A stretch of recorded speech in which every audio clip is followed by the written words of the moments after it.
ये शरणागति का स्तोत्र है, इसका नाम शरणाष्टकम है। भगवान राम जी के कहा गया है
श्रीरामः शरणं मम साधुविहीनस्य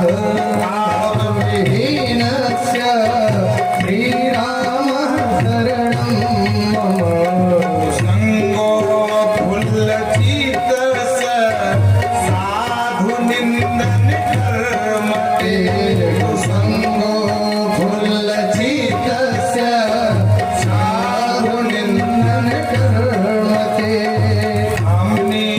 कान्तलुब्धस्य श्रीरामः शरणं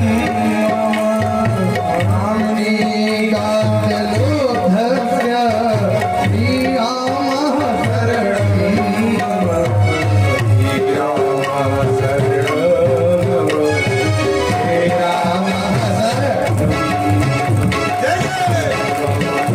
शरणं श्रीरामः शरणं जय हो राम।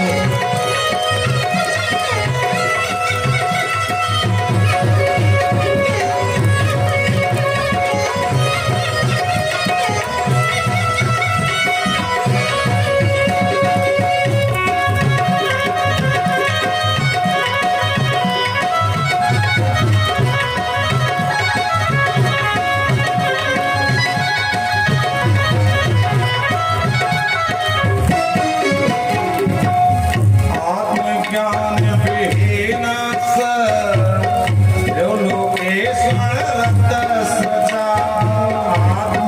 ज्ञानविहीनस्य लोकेश्वरस्य च प्रेमाशून्यचित्तस्य लोकेश्वरस्य च प्रेमादिशून्यचित्तस्य लोकेश्वरस्य च हे प्रभु, ना हम प्रेम जानते हैं, न पूजा पाठ जानते हैं, हम कुछ नहीं जानते हैं।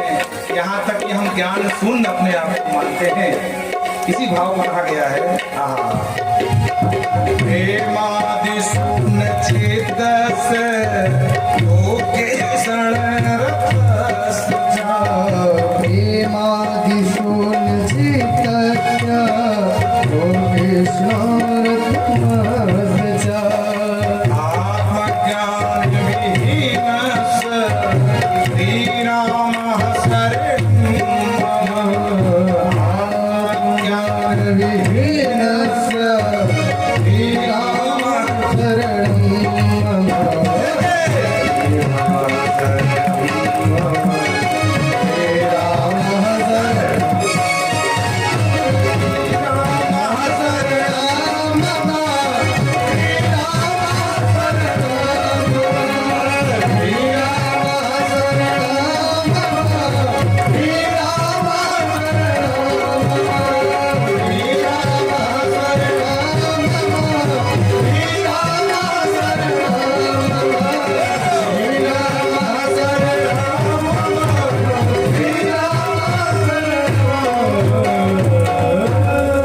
बोल राजा रामचंद्र भगवान की जय। आगे 12 अध्यायों में महाराज चंद्रवंश गाया है। चंद्रवंश में महाराज याति हुए हैं जिन्होंने शुक्राचार्य की पुत्री देवयानी और दैत्यराज दशरवा की पुत्री शर्मिष्ठा से विवाह किया। 5 संतान हुई, जिनमें से देवयानी के यदु से यदुवंश चला, जिसमें भगवान का जन्म हुआ।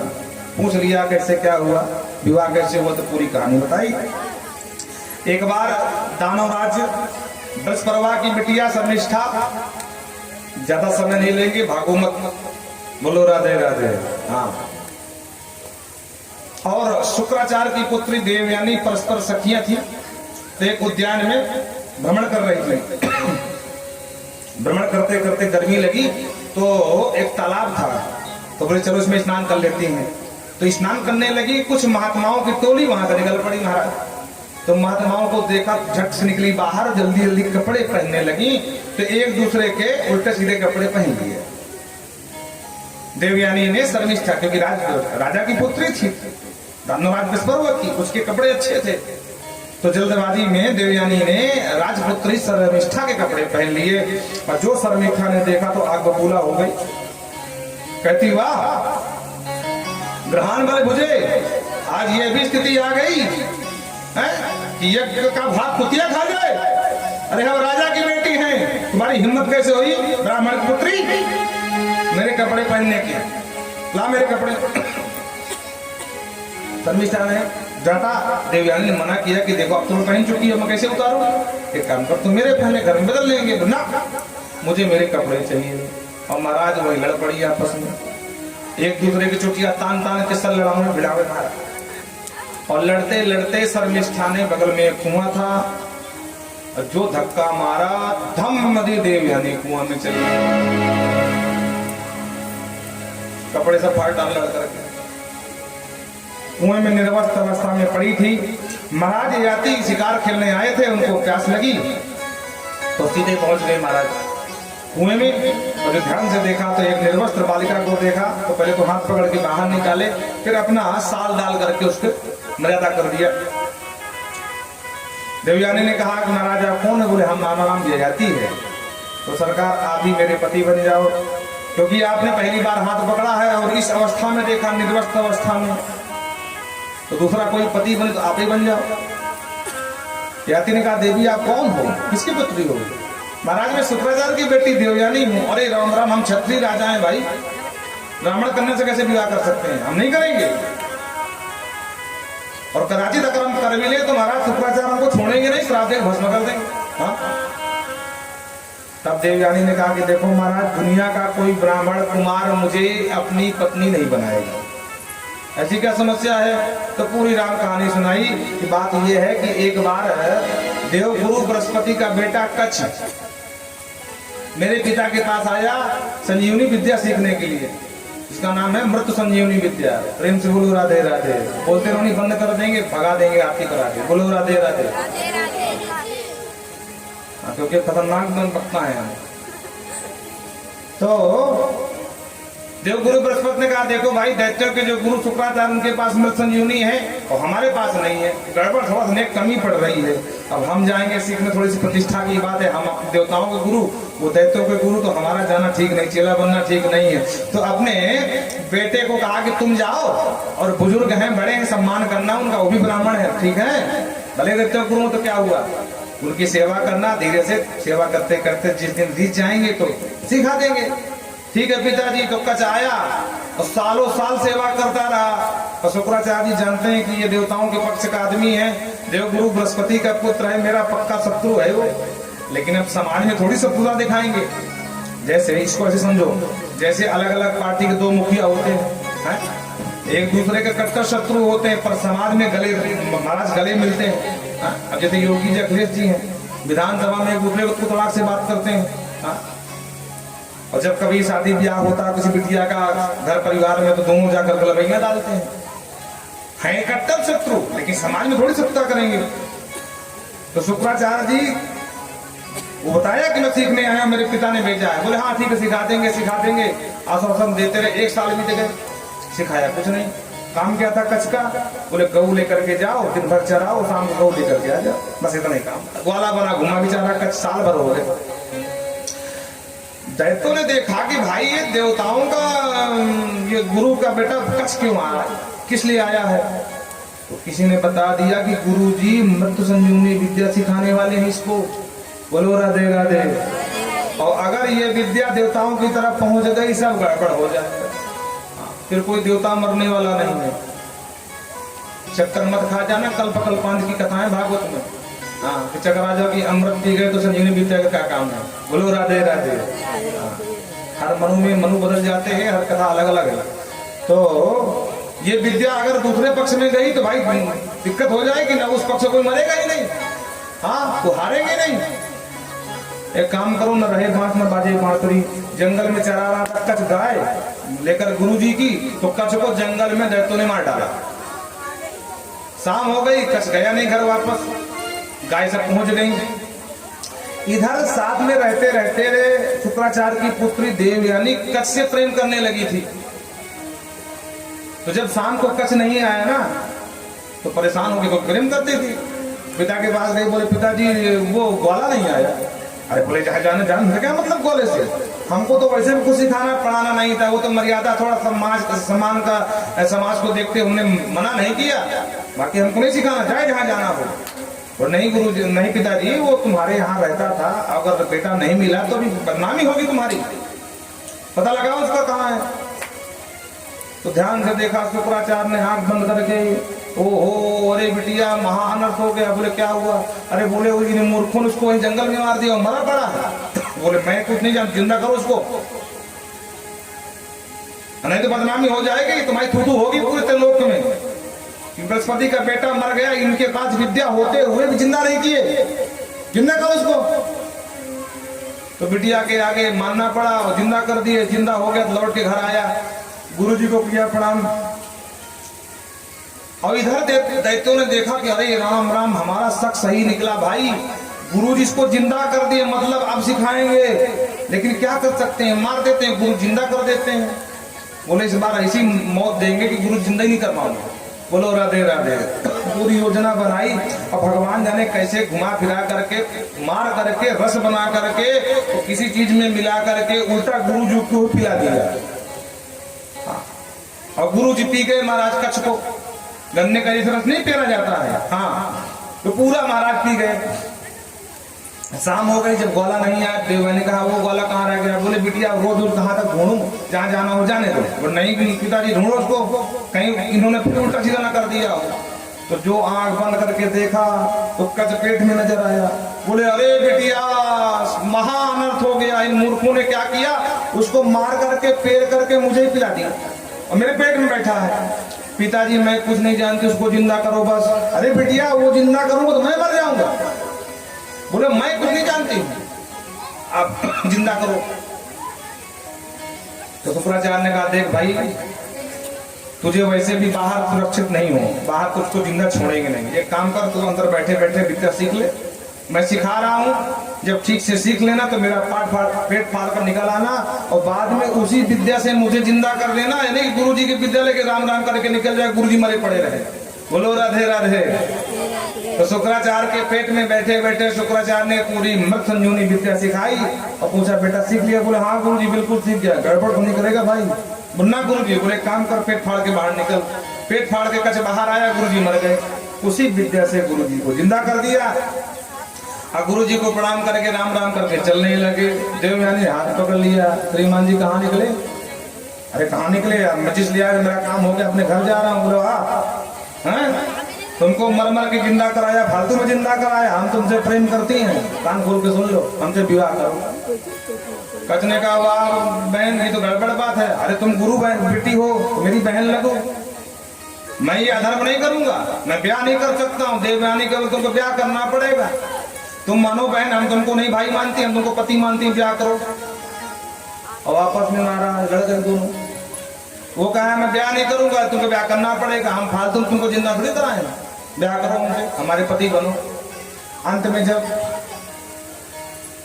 देवयानी देखा कि ये मानेगा नहीं, तो देवयानी ने श्राप दे दिया कि मैं तुझे श्राप देती हूँ कि जो मेरे पिता तूने विद्या सीखी वो विद्या पूरी भूल जा। और जो श्राप दिया, महाराज कच्छ का क्रोध सातवें आसमान में, बहन जी तुमने ये ठीक नहीं किया, मर मर के मैंने विद्या पाया, अंत में तुमने पूरा मटिया मेट कर दिया। बहन जी हम भी तुमको श्राप देते हैं कि दुनिया का कोई ब्राह्मण बालक तुम्हारा वर्णन नहीं करेगा, तुम्हें कोई दूसरी जात वाला भी आएगा। बोलो राधे राधे। तो पूरी कहानी बताई कि दुनिया कोई ब्राह्मण कुमार हमारा वर्ण नहीं करेगा महाराज, जिसे आप ही हमारे पति बन जाओ। तब जाकर के शुक्राचार्य के कहने से इनका विवाह हुआ, ज्यादा विस्तार में जाकर के। और इन्हीं के बेटे यदु से यदुवंश चला, उसी में भगवान का जन्म हुआ, अवतार हुआ। मथुरा के राजा कंस उग्रसेन का बेटा महाघोर नास्तिक कंस बाप को बंदी बना करके जेल खाने में डाल दिया। अपनी सौतेली बहन देवकी का ब्याह वसुदेव से पक्का किया। अपनी बहन को छोड़ने जा रहा था, तब तक आकाशवाणी ने महाराज कंस को सावधान कर दिया, हे कंस, जिस बहन को रो रो करके छोड़ने जा रहा है, इसी का 8वां लाल तेरा बनेगा काल। और बहन को मारने के लिए आगे बढ़ा तो वसुदेव ने हाथ पकड़ लिया, अरे बहन को क्यों मारता है भाई, खतरा बच्चे से है ना? बोले हाँ। तो बच्चों को मारना, बहन को क्यों मारता है? मैं वचन देता हूँ कि जितने बच्चे होंगे सब तुम्हें समर्पित कर दूंगा। तो ठीक है मित्र, लेकिन तुम्हारा कोई भरोसा नहीं करूंगा मैं, तुमको बंदी बन करके जेल खाने में रहना पड़ेगा जब तक 8 संतान नहीं हो जाएगी तब तक। ठीक है, स्वीकार है। और वसुदेव जहां लेके जा रहे थे अपने घर, पहुंच गए जेल खाने। दोनों पति पत्नी रहने लगे। पहला पुत्र हुआ, लेकर के वसुदेव जी गए देने। कंस ने देखा, बोले पहले से मुझे कोई खतरा नहीं ले जाए। तब तक नारद जी पहुंच गए और भाजपा का चुनाव चिन्ह कमल का फूल दिखा करके बोले, कंस ये बताओ कि इसमें 8वीं पंखुड़ी कौन सी है? तो गिना 1 2 3 4 5। गुरु जी ये 8वीं। अच्छा इधर से गुनो, इधर से गिना 1 2 3 4 5। गुरु जी ये 8वीं। अब इधर से गुनो। ऐसा चक्कर घन्नी की तरह घुमाया नारद जी ने कि कंस का दिमाग पागल हो गया। गुरु जी क्या बताना चाहते हो? अरे बोले मूर्ख, इन देवताओं का कोई भरोसा नहीं है। ये पहले को भी 8वां बना सकते हैं, 8वें को भी 8वां बना सकते हैं, चौथे को भी 8वां बना सकते हैं। अरे गुरु जी बिल्कुल समझ गया, गुरु हो तो आप जैसा हो। अरे ये तो मैं सोचा ही नहीं था। देखो मूर्ख और संत दूसरे के फूंकने से बचते हैं। नारद जी ने फूंक दिया, ये मूर्ख बचने लगा। और बेटे को छोड़ दिया था तो तुरंत बुलाया, वसुदेव से लाओ पहला बच्चा लेकर के आए। क्योंकि नारद जी जानते हैं जब तक बाप का घड़ा नहीं भरेगा तब तक भगवान का अवतार भी नहीं होगा, है? तो तुरंत पहले बच्चे को लाया, उठा के पटक दिया, बच्चा मर गया। ऐसे करते करते 6 पुत्र मार डाले। 7वें पुत्र के रूप में साक्षात भगवान शेष आए, जो योग माया से कह करके भगवान शेष को रोहिणी के गर्भ में स्थापित कर दिया। योग माया बालिका बन करके यशोदा जी के यहाँ गई। भगवान बोले 8वें रूप में हम जाएंगे।